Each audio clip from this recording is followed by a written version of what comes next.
Yeah, it is another episode of the Autumn Windbags. RJ, Clifford, Juan Soto. Let's have some fun today. Raiders are on the clock. Tick, tick, tick, tick, tick, tick, tick, tick, tick, tick, tick. Raiders are on the clock. You in a text chain today, you said something that hit me. You're like, if Mendoza gets hurt on Monday, I fucking quit. I quit. I quit sports in general. It's like, well, you're going to kill yourself? I'm like, not completely. More like chop off all the limbs that watch televised sports programs. I'm going to kill that side of me for sure. I'm going to get all into anime. I'm just going to be anime podcast. Done with football. I'm going to get super into carpentry. I'm going to do something better for my health. I'm going to do something better for my health. Watching anime porn with amputees and deaf people. That's not which exactly is probably better for your health than watching the Raiders. Definitely get your cardio up. How many years are taken off our lives from watching the Raiders versus if we got into like really, really weird, dark internet porn shit?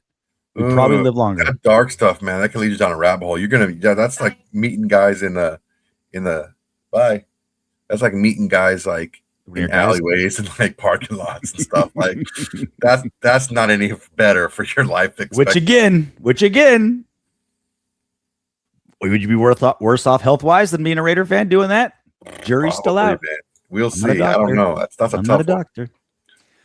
Well, it is a very, very unique time because obviously Raiders have sucked for so long, 20 years of ineptitude, but at least this time they sucked correctly and got a number one overall. And there is a quarterback worthy of number one overall. And his value just skyrocketed with the Oregon quarterback looking like shit in the playoffs. And then now he's saying he's going back to Oregon. There's some extra Lamborghinis parked out front of that practice facility in Oregon. And so it's like a weird time, right? It's like, I keep thinking of the meme. You've seen the meme where there's like, it's just like a shot of the guy and he's like getting a medal around his neck and he's shooting off champagne and he's like high-fiving everybody. And then it pans out and he's like at the podium, but he's like 13th on the podium. That's what I feel like. Like we finally failed correctly where it's full reset, baby. New coach, new owner kind of ish, and new quarterback. Like we finally fell on our face on the right side of our face instead of just kind of halfway falling, twisting an ankle. Now it's like brand new Spawn in Halo. Yeah, I mean, if you want to, if you're going to be bad in the NFL, you want to be really bad. We were bad, but we were kind of stuck in that middle ground where we didn't have a quarterback, and we were bad, but we weren't terrible. We won last few games of a season sometimes to kind of take us out of like the top of the draft, and drafting 13th, drafting 7th, drafting we weren't in the top 2, 3, 4, right? Yeah, and you don't want to be in that area. That's like the no man's land over in like anything above like 6 or 7 is kind of no man's land. You want to be in that top 5 for sure. Jackson Dart's my favorite quarterback until we draft one. God bless him. Getting those last 2 wins for the Giants to push us to number 1. I thought it was Zach Wilson because he's a MILF hunter. Well, he was until no matter how many MILFs he sends the way around, it's not helping the Raiders at all. True. I bet you Jackson Dart's got a taste for MILFs. He's got kind of like a youthful vibrance about him that I think like a 42-year-old woman with fake hands would find alluring. Nah, I think he's all about the freaking young brujas. He's like on the young broads. I don't know. They say experience matters with quarterbacking. I can say it's the same for women. I can tell you the wife, as she's pushed in age, skill sets refined. I don't know where she's learning it, but I don't ask those questions. I just assume it's self-taught. You don't want the answers. I don't want the answer. I just assume it's self-taught. On Monday, I had this I just imagine like Monday when Mendoza plays, just like wrap yourself in bubble wrap, just like get up like 21-3 at halftime and be like, Coach Signetti, thank you. You're amazing. You made me a very rich man. You helped make me famous. Appreciate it. You don't need me anymore. I'm going to let little brother Mendoza finish the second half. I want to make sure I go scot-free to the Raiders. No scrapes, bumps, or bruises. I want to make sure I'm in pristine condition for what really matters, and that's being in the silver and black. That's all I'm going to think the whole game. That's all I'm going to be thinking. Don't hurt. Stop. Be careful. No, lineman. Max, protect. Hands off my boy. Yeah, they got some dogs over in Miami too, so the football guy in me is really interested in that front seven versus the Indiana. That front seven is O-line nasty with the Miami. That front seven versus the IU O. It's like, ooh, like objectively, not like turn off my Raider side of my brain. I'm like, dude, that's gonna be. I think IU crushes Miami, but that matchup, it's good. Yeah, I don't see Indiana blowing them out. I see them winning and maybe winning healthy at the end, maybe getting a late score or something, but they're going to earn everything they get. It's not going to be easy. So this is so two things about Fernando Mendoza. I mean, it's pretty much unanimous that that there's only two options here: Mendoza or the potential to maybe trade him. Right? That's it. There's literally nothing else. And the only thing I would say, and I think the answer is clearly the Raiders take him. Tom Brady, he's just drooling over a guy like Fernando Mendoza. A quarterback with this kind of potential is exactly what a franchise needs to turn things around. What we keep talking about, right? Like a North Star, like just like something to rally, something to unify everybody, because there's so many people rowing in different directions. And, is it ownership? Is it a coach? Is it a play? Like what's going to be the thing? Like Fernando Mendoza can be that guy, right? That's kind of like that North Star that we've been begging for. But I will say this: I think the strongest case, if anyone wants to make the case to trade Mendoza, is for that giant haul. Is that if you do get Mendoza and you do get a number 1 overall quarterback, when there's a Grand Canyon of space between QB1 and QB2, whoever you think, whether it's Ty Simpson, whoever you think the second guy is, we're talking like number 1 overall and then like mid-second round, the next quarterback, which is light years for quarterbacking. Like random quarterbacks go in the first round, right? It's important to understand the investment that is. Because if we do trade him, we're talking multiple firsts, and that can be also franchise changing, and like the value of that. Like what I always talk about, like when it comes to the draft, it's a crapshoot. It's fit, it's coaching, it's location, it's line, it's a lot of things. Like it's not just like plug and play a quarterback and he's going to be amazing, right? There's like Joe Burrow who did that. Like almost nobody else is just like plug and play and that good, right? That's like almost nobody else. So you need to make sure that if you do draft Mendoza, you're not just picking up a young quarterback. You are getting this massive piece of equity that needs to be treated as such. It'd be like Soto if some billionaire's like, hey, RJ, I'm giving you a 5,000 square foot mansion, 8 bed, 9 bathroom, pool in the backyard, built-in sauna, basketball court. It's yours.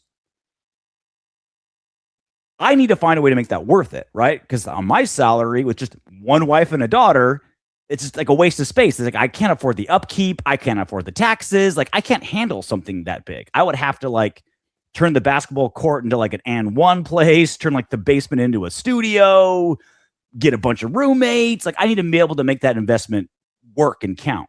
Same thing with Mendoza. You can't just draft Mendoza and be like, okay, great. Like that's the thing where it's figured out. It's like, you need to spend big money on a wide receiver 1. You need to overpay for a right tackle, overpay for a right guard, get the best possible quarterback coach, get the best possible offensive mind. You need to, whatever you think you need to do to get the front office and the organization like dialed in and rowing in the same direction, that needs to be speeded up. Like this is drafting Fernando Mendoza is a commitment. It is we're not going to like take 2-3 years to build this team up. It's like, you need to be able to create an environment for him to flourish immediately, because you are on the clock, right? Those rookie years, those cheap rookie years are gold. You are the second he's drafted, you are on the clock to make at bare minimum the offense work, let alone the whole team. Yeah, I mean, at least at the very minimum, the offensive line, because you don't want him to get just completely annihilated and do a David Carr out there. So the offensive line does need to be, I think, number one, be able to protect the guy. He has a weapon in Brock Bowers. He has some guys that are going to be, Trey Tucker's a guy that can do some things. You have some guys that are going to be in their second season, so they're not rookies anymore. You have Ashton, Jeanty. You need to fix that line. It's not imperative that you get him a number one receiver right away. He has a number one target in Brock Bowers. You can get that down the road. If it's between a number one receiver and fortifying the offensive line, you fortify the offensive line and keep him healthy. Now, here's something that we haven't talked about. Tom Brady has gone on record multiple times. He is staunchly against playing rookie quarterbacks. Like, he hates it. So him having the influence that he has as part owner and probably one of the guys that's going to mentor young Fernando, I don't know that it's going to be imperative to do any of that stuff right this second. You can, me in free agency, I say it every year, studs and duds. You get the best player at the position you can find, get one or two of those guys. The rest of the guys are 1 year filler guys. You don't want the middle of the road guys. Those guys you end up overpaying for the most part.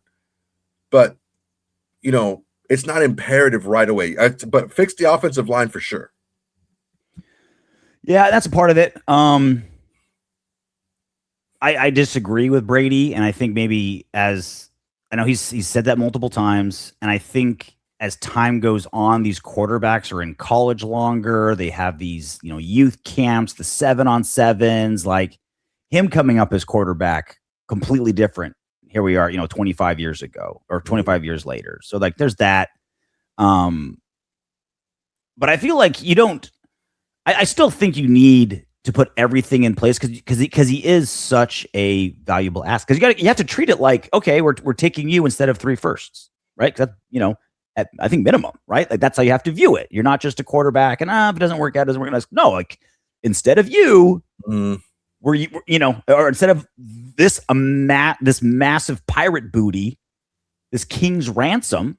That's the best analogy. It's a king's ransom. Like there's nobody else in this draft, and there's a dozen teams that need a quarterback. Like that's how valuable it is, and so you need to treat it as such. So, I think that needs to be the entire focus. Like the entire focus of the franchise pivots at that point.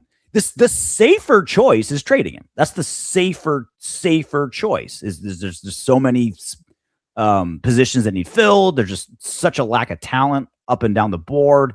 The franchise is still a mess. Who knows if this new head coach can get people in line? Here's the sad reality. Tom Brady, after one season, has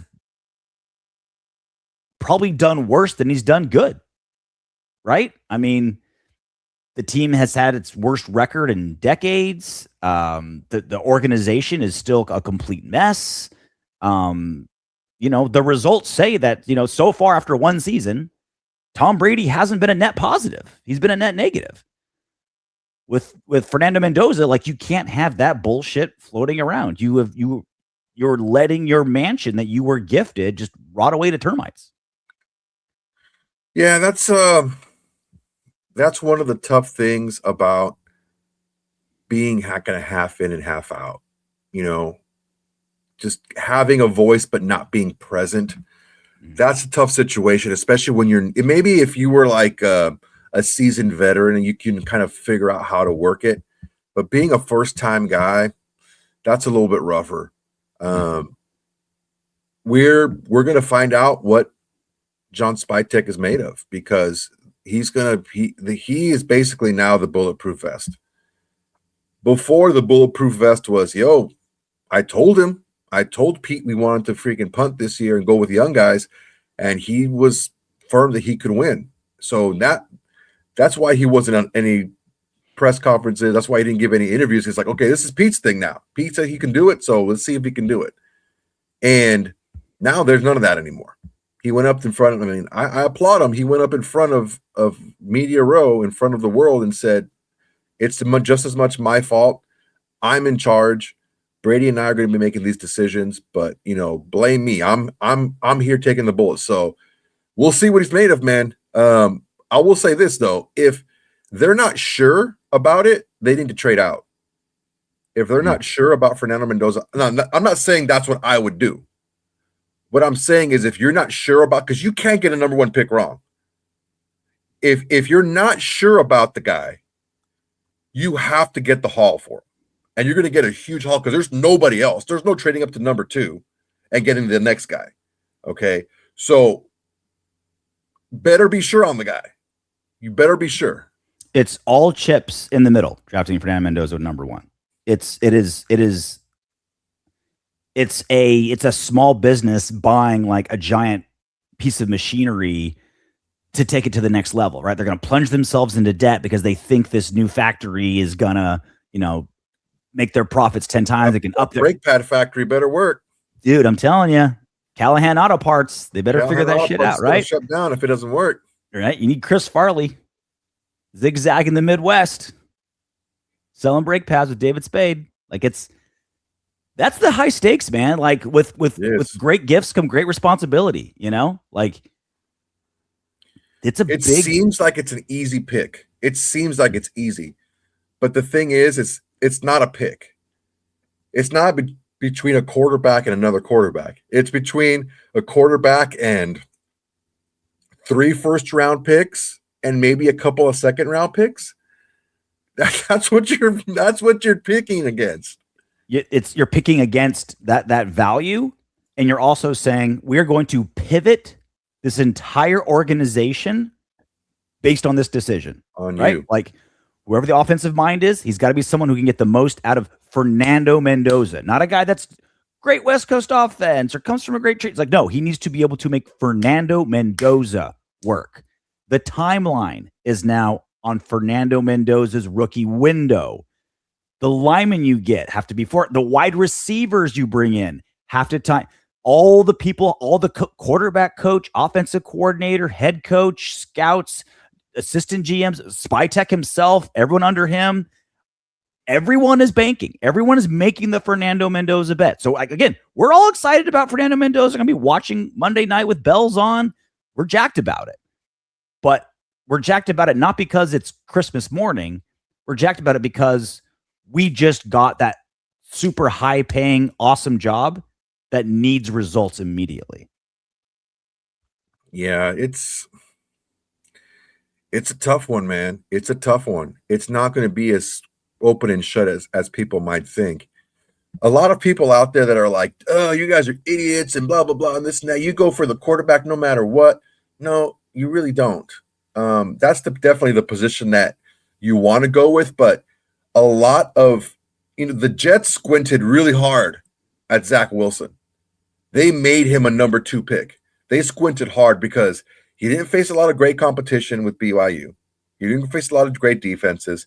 People were enamored because he could fling the ball underarm and throw from these different angles and all this different O-line was twice the size of every D-line they faced. He had some tools, but he needed a lot of growth. And the Jets squinted.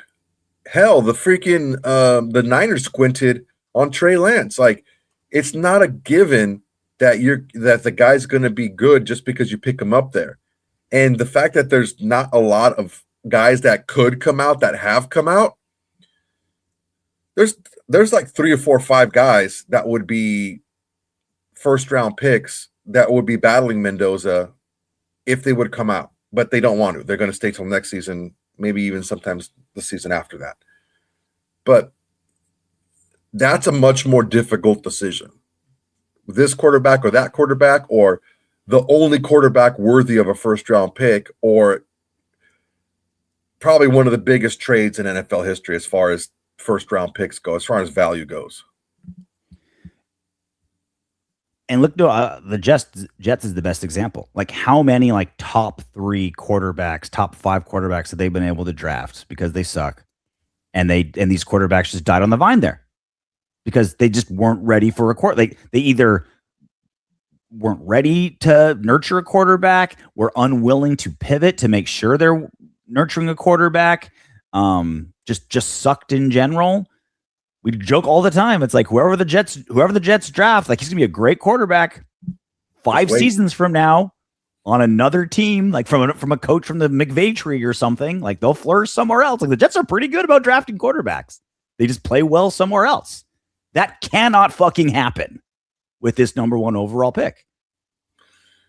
Yeah, it's not as simple as people make it out to be. And we have to have a good plan. That's one of the things that's one of the reasons why I feel like the coach that we're going to hire is going to be either an offensive coach or a defensive coach that has a strong tie to good offensive coaches, like a Robert Saleh with the Shanahan guys or Chris Shula with the McVay guys.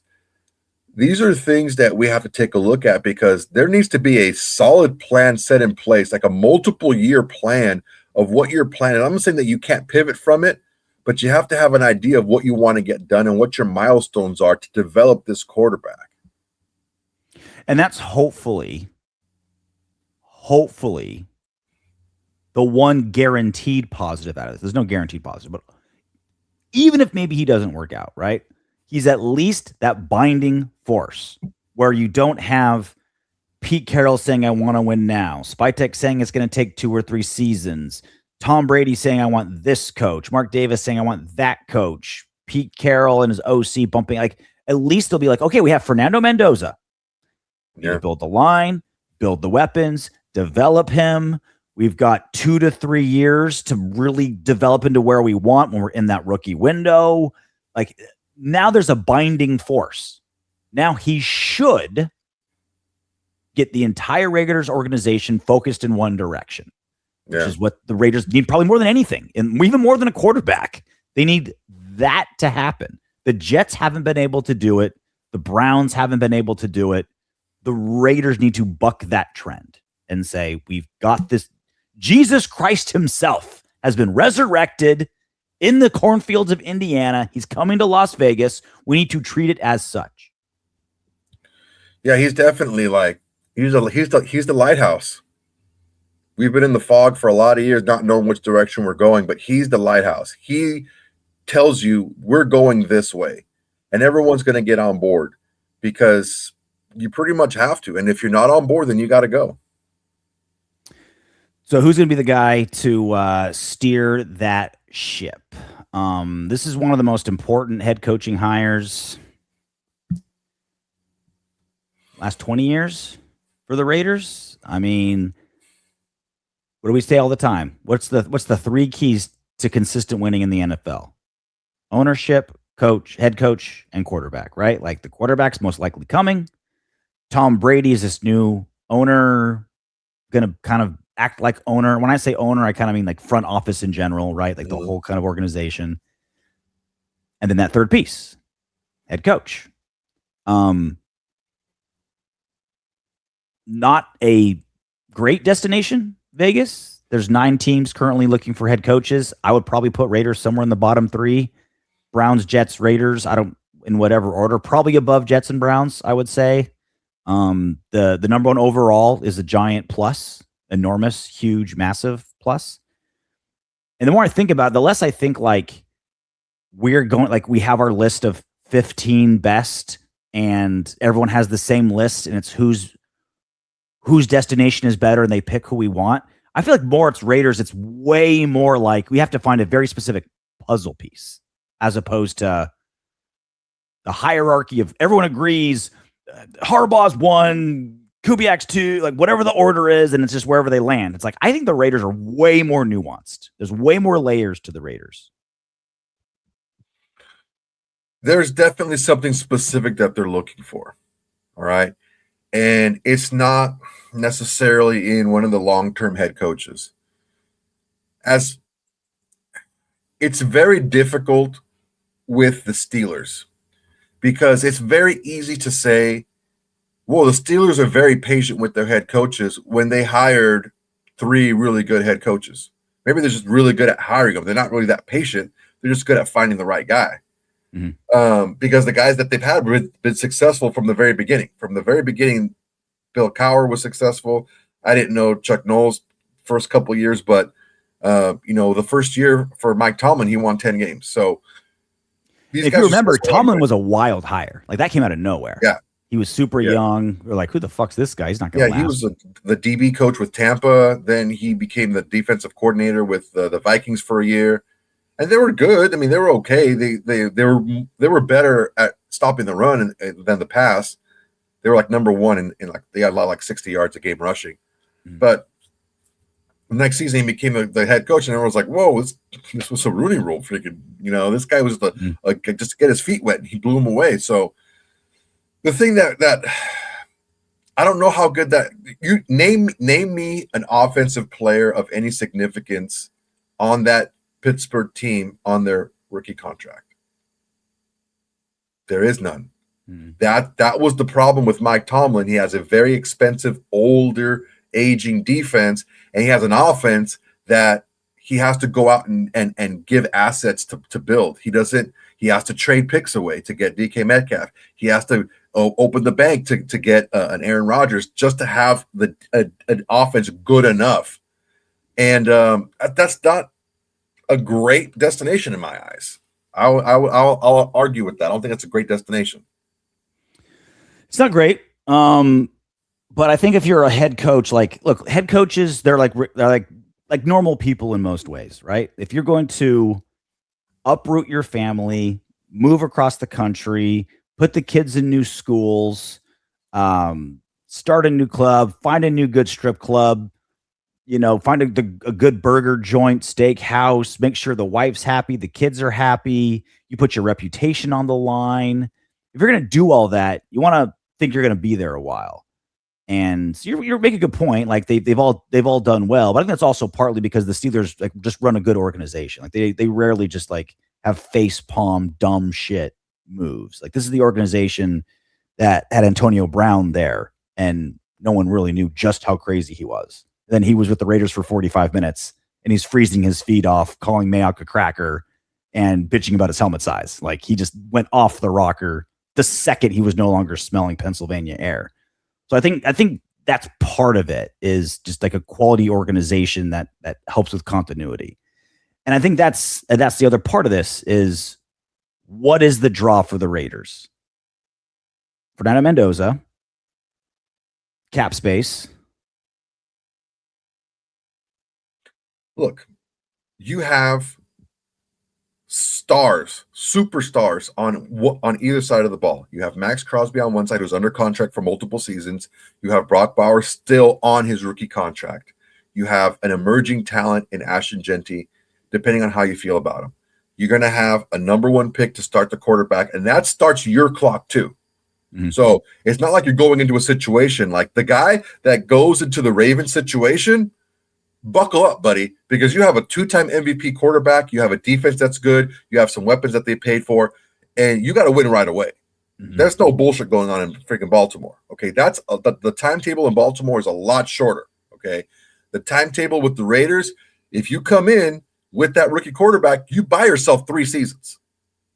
So, on top of that, you have 105, I guess, something like that. Could be 135, depending on what happens with Christian Wilkins and his contract.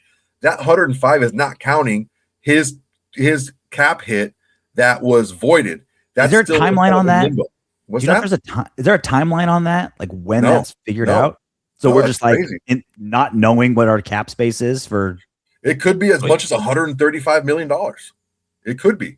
So that's a shit ton of cap space to be able to really bolster. And you don't have to feel the need to spend it all on like a bunch of different guys, because you have that timetable. You can do it the right way. You can get those 1 or 2 huge tip top guys out there. You can get the Tyler Lindenbaums, the guys that like you just throw stupid amount of money to an all pro center who just happens to be, it was a Baltimore thing where they had a cap space issue, so they didn't pick up his 5th-year option. So he's basically still technically on his rookie deal because it's going to be his 5th season.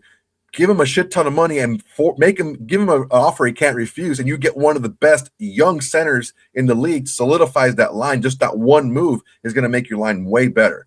Get one guy on offense like that and one guy on defense like that. You can turn things around quickly, especially if you have a competent quarterback. So it's more attractive than people are making it out to be. Well, you just gotta be more attractive than the other ones, right? Like that's the trick. Like it doesn't have to be the best place in the world, but it has to be better than Arizona, Atlanta.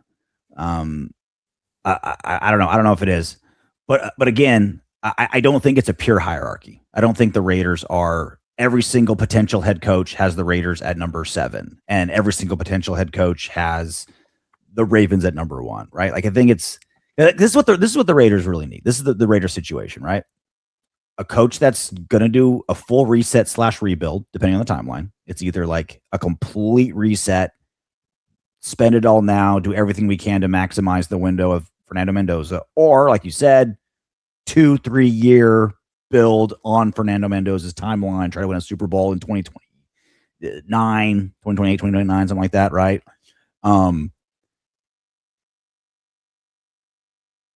Well, you try to win right away, but you're more understanding if you don't, as long as you're seeing progress.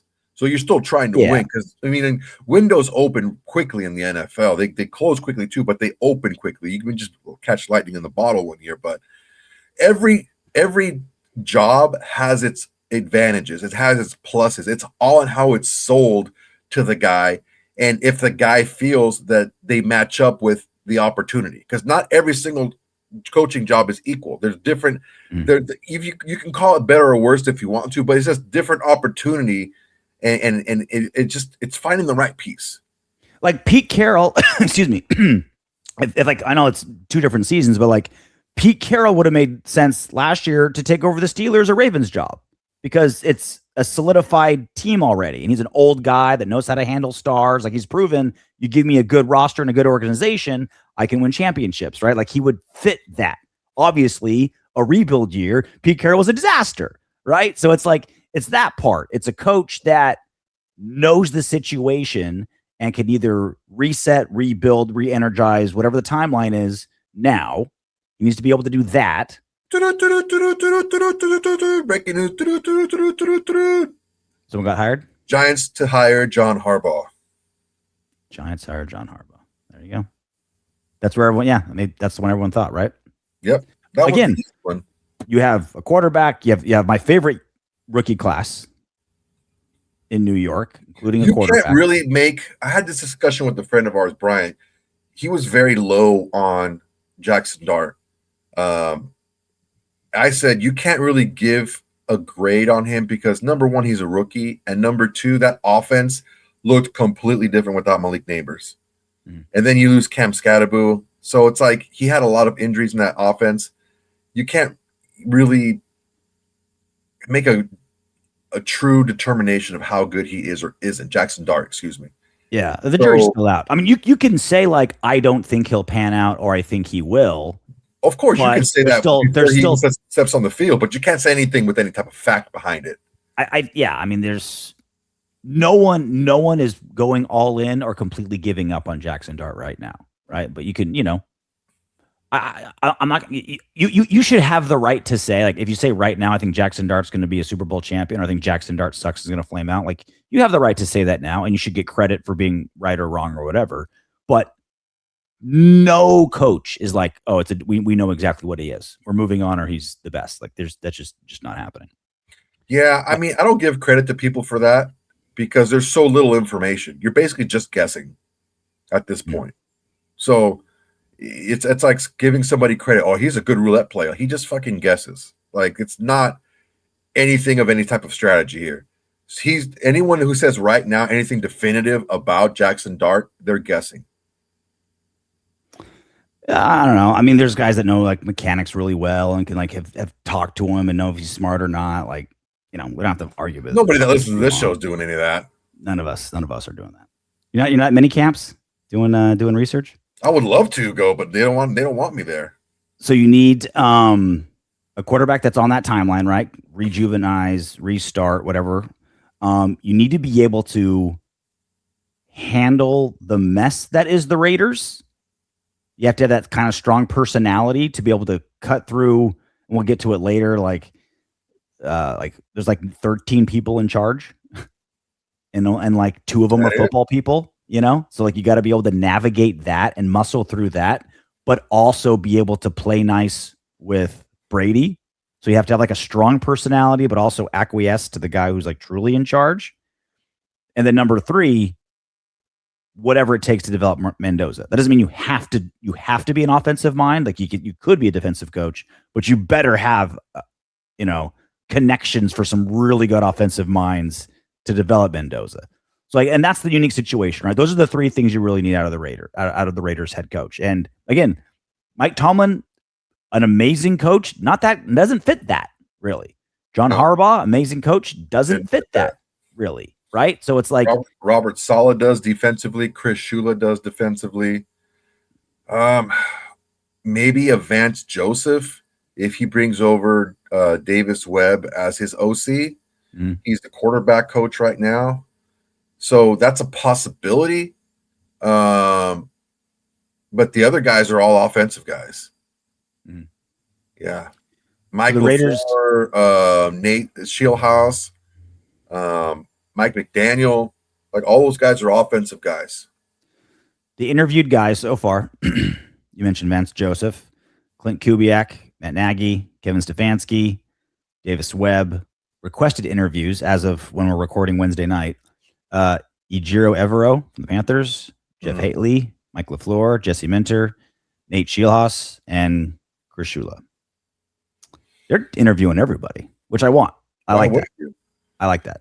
Worst case scenario, you're picking their brain, and you just right, like you're in that rare situation where a coach that you're going to probably play against at some point, he has to impress you with his knowledge. Like he needs to show you what's under the hood of his brain to impress you. Like you don't get that. Like that's a unique opportunity. So at worst case scenario, you're just on a fact-finding mission. Man, this Nate Steelhouse guy, the more I read about him, the more I do research on him. He's like a mini Sean McVay. When he was a coach at Iowa State, when he was the running backs coach at Iowa State, the running backs he put out was David Montgomery and Breece Hall. Then he became the wide receivers coach, Xavier Hutchinson and Jalen Noel, that they both play for the Texans. Then he became the offensive coordinator / quarterback coach to Brock Purdy. Like he becomes the passing game coordinator after a half a season, his first year in the NFL. He was just an offensive assistant. And the passing game coordinator, that's kind of like the shot out of the cannon for head coaches. You're talking Zach Taylor, Liam Cohen, Matt LaFleur, like all these guys who are head coaches in the NFL. They were, if they went through the McVay tree, they were at one time the passing game coordinator, and that's where Nate Steelhouse is right now. So that's a name to look at. He's 35 years old, a former college quarterback.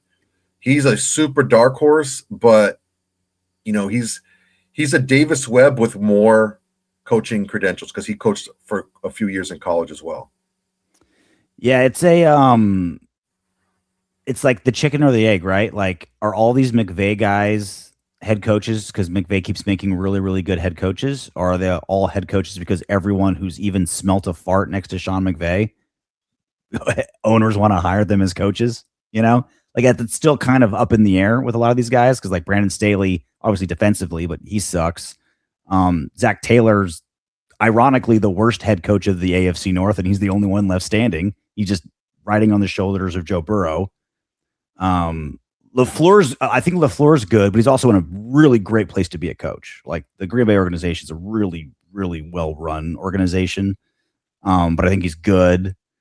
Liam Cohen goes to a dumpster fire and Liam Cohen turns shit around real fast. Liam Cohen's quickly, a stud. So yep. I mean, he's had more hits than misses. Mm-hmm. Yeah. And I think that's why a lot of people go after him. Like McVay's clearly a mastermind. But you also do have the like out of LA is like one of the best places to germinate as a coach, right? It's like a safe space. It's like a cocoon. Like you're just learning from McVay, richest owners in football, great quarterback, clean roster. Like you just, it's like growing up at just like a nice, awesome suburban neighborhood in high school and you get straight A's and you're great, and then you go to college somewhere and you're just like, oh shit, like this is like an eye opener, you know? That's the other part, because obviously coaching for the Raiders, it's tough, right? There's a reason why coaches last only a season around here. Like, you need to be able to not only know football, know the X's and O's, buck that trend, but be able to handle the vice grip around your neck that is being head coach of the Raiders. It's definitely not for the faint of heart. We need to find somebody who understands the assignment, somebody who is organized and has that kind of forward thinking enough to be able to put forth a good plan and to be strong enough with that plan. Because if they like you and you don't have a strong plan, if you don't have a strong will to be able to implement that plan, there's too many people around this organization who are going to try to meddle and put their hands in there. You got to be strong. You got to put your foot down. You got to kick people out of your meetings. You have to make sure that you're doing what you want to do. Learn from the mistakes of a lot of first-time head coaches who allowed people to sway them to do things they didn't really want to do. AP definitely being one of the guys that we had like that. Go in there and have your plan and do your plan. Don't do anyone else's. So we'll see how it all works out, man. There's a lot of good names offensively out there. There's a lot of good young offensive coaches, but is that the way to go? Maybe, maybe not. I think a lot of people are doing it because of the quarterback. You want to marry the quarterback with the guy who's going to be developing the quarterback. You don't want to just keep flipping those guys like every couple seasons. But yeah, it could go either way right now. But I think for sure we're going to have somebody from a good tree, either the Shanahan tree or the McVay tree, running this offense. Well, it's a lot of young guys on the list, so you can tell they're looking for some fresh blood, right? Like they need, like, they not even asking for Brian Flores. They don't even ask for Harb. Like, they're not even trying for these older retreads. Like, you can tell clearly they're looking young, like really young, really, really young. Like Epstein I like Chris Shula, man. I like Chris Shula a lot. He's going to be able to pull from a wide range of assistants and coordinators with that last name and where he's coming from. Like, he started with the Rams. He was a secondary. He was coaching the secondary, and then he coached the linebackers, and then he was the outside, like the blitz, the outside edge rusher, and run game coordinator. So he's coached every level of the defense, and then he became the defensive coordinator, and he calls plays. And I mean, Sean McVay just leaves him alone, and he's a young guy too. They were actually roommates and teammates in college, him and McVay. Shula like checks all the boxes and all the things that we talked about, where it's like clearly a bright defensive mind. Like he's like his last name, the McVay tree, like he can pull from so many places to get good assistants and coordinators, and obviously like well respected in the league. But he's like literally the least likely guy to handle the mess that is the Raiders. Because like if there's anyone who's had like a cakewalk through life on this list, it's Shula, right? Like, it's like, that's not saying he can't do it. Like, he could be a hard ass and be able to do it. But if you're like trying to like paint the picture of someone who's not a hard ass, it's like guy who was born rich, guy whose last name is Shula, guy who went to like the best place to develop under, like he's just like a protected little Fabergé egg during all this. I don't know if he was protected. He definitely had to be able to do that. I mean, no one's giving him a defensive coordinator job because his last name is Shula.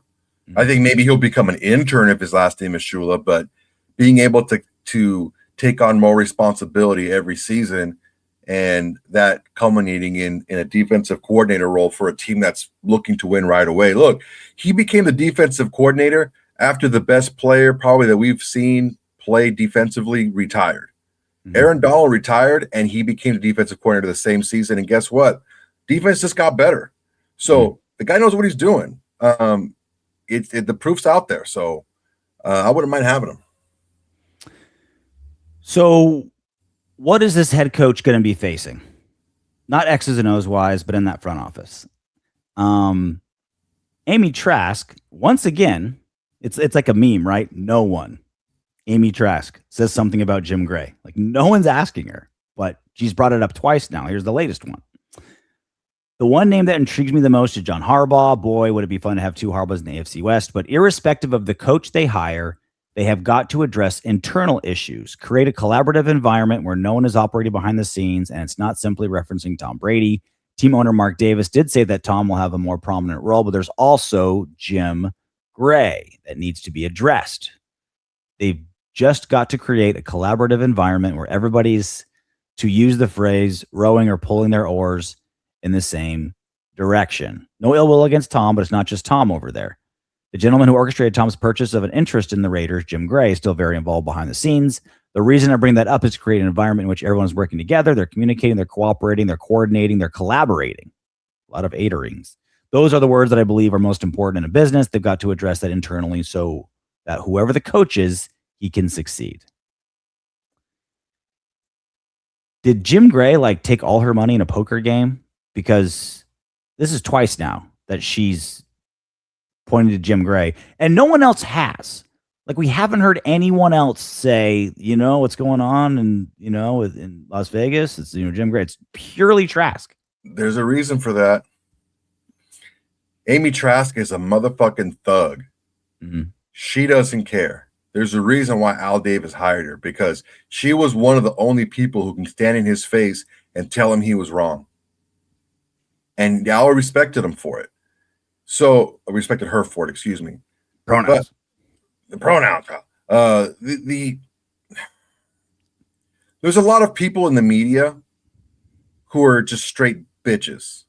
And you can say, and I'm going to say it because I know you can't say it. There's building relationships and you want to foster this and that, or you're just a little bitch. And Jim Gray, if you want to talk about the hierarchy of sports media, he's at the tippy top of that. He has had a lot of influence in a lot of places. All right. And people aren't going to come after him.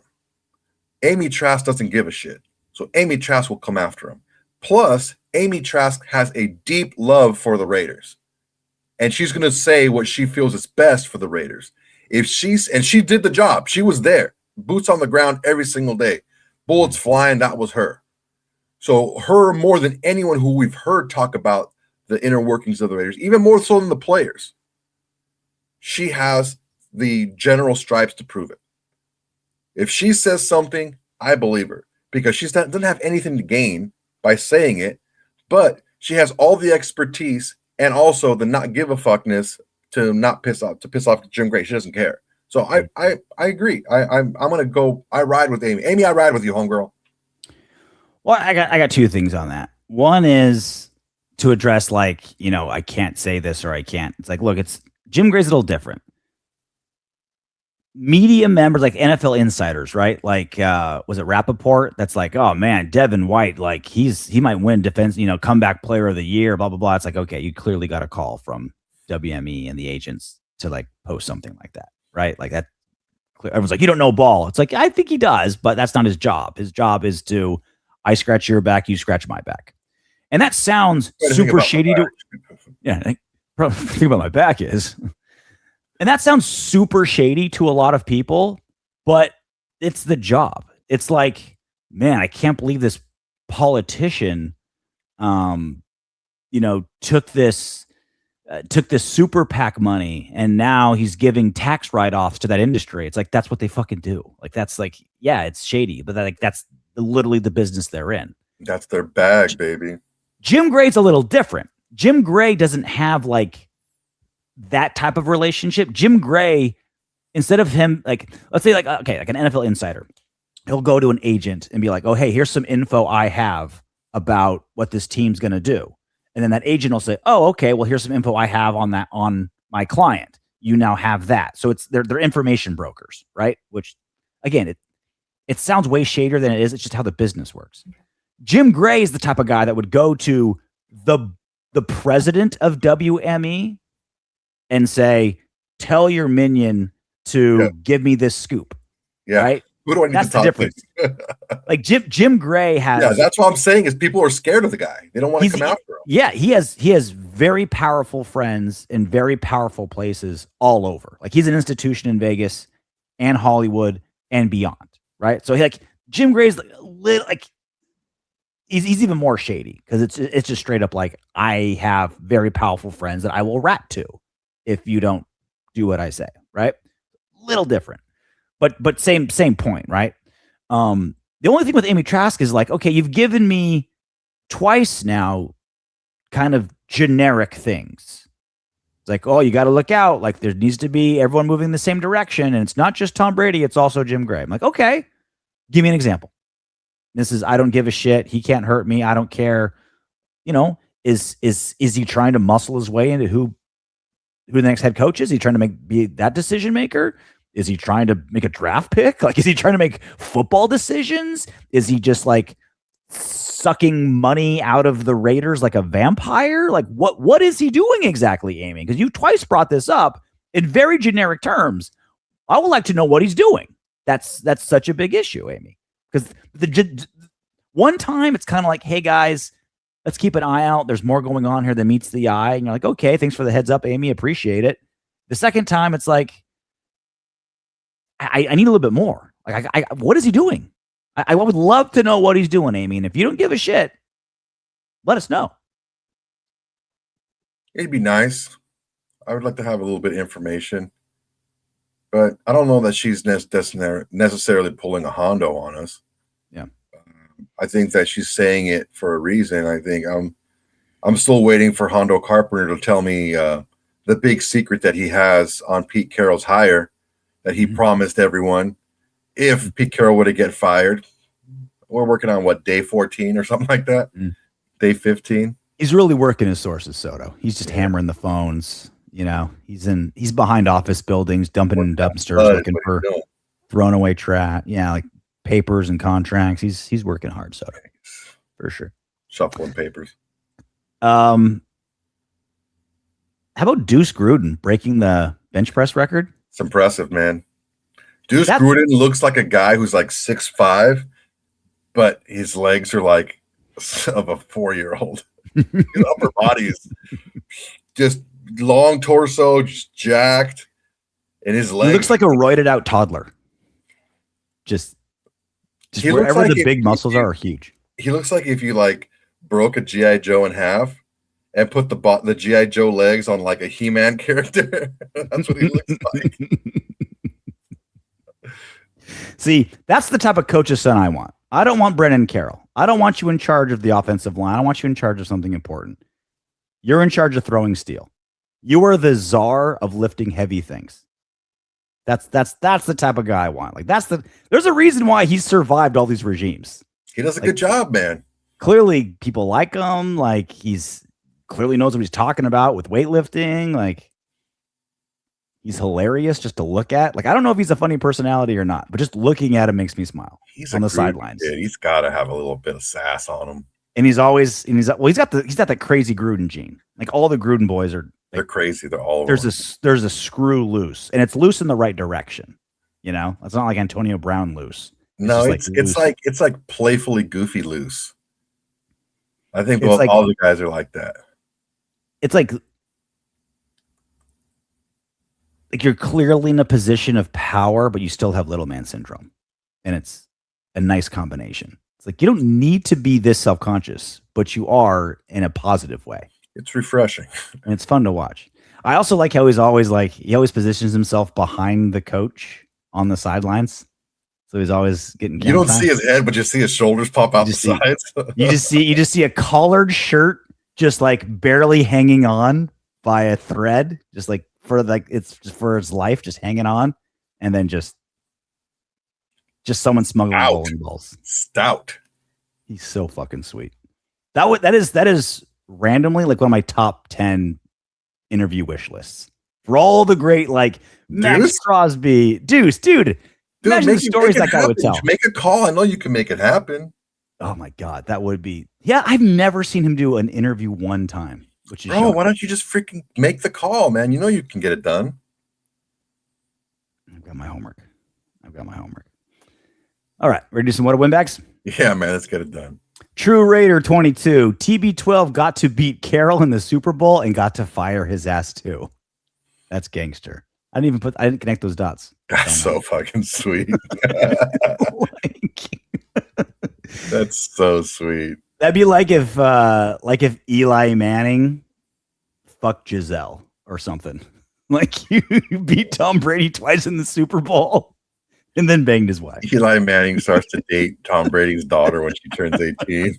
That's like, oh no, damn those fucking Mannings. Daniel M3434. Unpopular opinion. Kevin Stefanski was a 2-time coach of the year until they stuck him with Watson and crippled their draft ability. I would understand this retread, but I would prefer Kubiak. I think Kevin Stefanski, I think everyone is kind of like, is that an unpopular opinion? Well, I think he has a point. Because like the media aren't talking about him a lot. He's not a sexy name, but I think everyone is kind of like, I kind of like Stefanski. I don't know why anyone's talking about him. I think like everyone universally is like thinking that. The big mistake that Stefanski made was not sitting Baker Mayfield sooner. Baker Mayfield gets hurt his second year there. The first year there, he wins 11 games, wins the first round. He beats the Steelers in the playoffs, one of their biggest rival, right? He beats them in the playoffs his very first year there, gets to the second round, loses, but whatever. He wins 11 games, coach of the year. The next season, Baker Mayfield gets hurt, keeps going out there to keep getting hurt, and they end up just letting him walk because, he wasn't the same anymore. He wasn't producing. Then they give him Mr. Rub and Tug. They trade away, 3 first-round picks plus. They give him $250 million guaranteed. Yeah, they give him all the money fully guaranteed, so it cripples not only his draft capital but also his cap. They really handcuffed Stefanski, and he still was able to put a patchwork of skip, scaps, and scallywags that year that Flacco won a bunch of games for him. He had like 6 different quarterbacks play for him that year. Yeah, and he won 11 games again, and he got coach of the year again. The franchise of the Browns totally screwed Kevin Stefanski. He didn't want to draft Shedeur Sanders. He didn't want to draft Dylan Gabriel. He didn't want to draft those 2 guys. And they drafted him anyway. They forced these guys on him. I don't know what you want. People are saying, like, a lot of guys who are Shedeur fans and Shedeur stands are like, oh, well, he tried to sabotage Shedeur Sanders. The coach who sabotaged Shedeur Sanders more than anyone is Deion Sanders. Mm-hmm. Right now, I wouldn't be mad at all with Kevin Stefanski. People are like, oh, you're crazy, you're this, you're that. Yeah, whatever, dude. Go freaking blow yourself. You guys don't know what you're talking about. You're not a 2-time coach of the year if you suck. My only knock with Stefanski is like he's an offensive guy, and it's the defense that really made those Browns teams successful. Like they really leaned on the defense. That's like the one kind of curveball there. But I'm with you. Like, what do I keep talking about? I want a coach that has proven he can win under the worst of circumstances. Kevin Stefanski. When the last time we won 11 games? He's exactly what I'm talking. Like I'm not like in love with Brian Flores specifically. It's what he did under what circumstances that I love. Stefanski's the same thing, exact same boat. A guy, like, he's just an offensive mind versus a defensive mind, right? Like, it's, you handled ineptitude, you handled bad roster decisions that weren't your call, bad draft choices that weren't your call, a mess of a front office, and you went to the playoffs twice in 6 seasons with trash, absolute trash, like 3 times in 6 seasons, 3 times, and he went and he won 11 games. Tough twice, division. Coach of the year twice. The last time we won 11 games was 10 years ago. Again, I'm not saying he's my first choice, but I'm not going to be, screaming, ranting, and raving if he is the choice. He's proven he can win under terrible circumstances, and that's what more do you want from a coach than I can get the absolute most? You got to be a first timer, RJ. Don't you know? You got to be a first timer. You got to be fresh. You have to have a big name. You got to have a lot of hype on you. Don't you know that, RJ? I think he just has the name of an old guy. Hype wins. Stefanski. Hype wins, RJ. You need to have the hype. Who cares if you're a good coach? You have to have hype. I'm at the age now where I want coaches younger than me, and it's weird. Don't you know, RJ? That's what Raider Nation, because Raider Nation really does know. And they want hype. So I believe Raider Nation. There's one thing Raider Nation knows. It's quality football coach decision making. For sure. They've seen it every single year for the last 50 years. Jeremiah Rose, thank you so much for being a member. What's insane is how many coaches the Raiders are paying now that aren't on the roster. Think about it. That's over $50 million bucks. So the way it works is there's normally like a buyout. There's like, the lawyers get together and they work something out, right? So I don't think but to your point, if that was the case where you had to pay, if you were paying the term of the coach each time, Gruden, 10. Josh McDaniels, Antonio Pierce was a 2-year deal, right? So his would be just now ending, and then 3 years with Pete Carroll. If that was so 40, so another 30 million for Carroll, 8 years there for JMD. We're assuming that's a 10-year, $100 million, $10 million a year deal with Gruden, and then 16 for Pete. Hey, maybe that's the pitch you make. If you're Mark Davis and you're trying to get a coach, he's like, well, I don't know, man. You're trying to get paid? Come to the Raiders. Going to the Raiders, I'm going to get fired really fast. It's like, yeah, you're going to get paid 3 years for doing one season of work because we're going to fire you after a year and we're going to pay you for 2 more. So, yeah, like maybe you won't have job security, but you'll have vacation money. Let me tell you what. Pay for doing nothing. In the wise words of Sergeant Bilko, all I ever wanted was an honest week's pay for an honest day's work. And you can get that at the Raiders. For sure. Pay for an honest day's work. When was the last time you saw Sergeant Bilko? Jesus. Forever. Great movie. All right, that's it. One coaching domino fell, 8 more to go. One of them being, of course, the Raiders. We will keep you abreast of everything that pans out. And there's other stuff going on in Raider Nation football other than just head coach and Fernando Mendoza, although those are the 2 biggest ones. Let's enjoy the show on Monday. And again, if he gets, I won't even utter the words, but if the thing that happens that we talked about at the beginning of the show happens, this is the last time you'll ever see these 2 faces. Just remember that. What if it does happen, dude? Oh, terrible. Purge your mind of all negative thoughts. And the way you do that is knock on wood if you're with me. Hey, look at you making it to the end of our video. Congratulations. You can go ahead and click the next video, or if you're feeling wild, subscribe.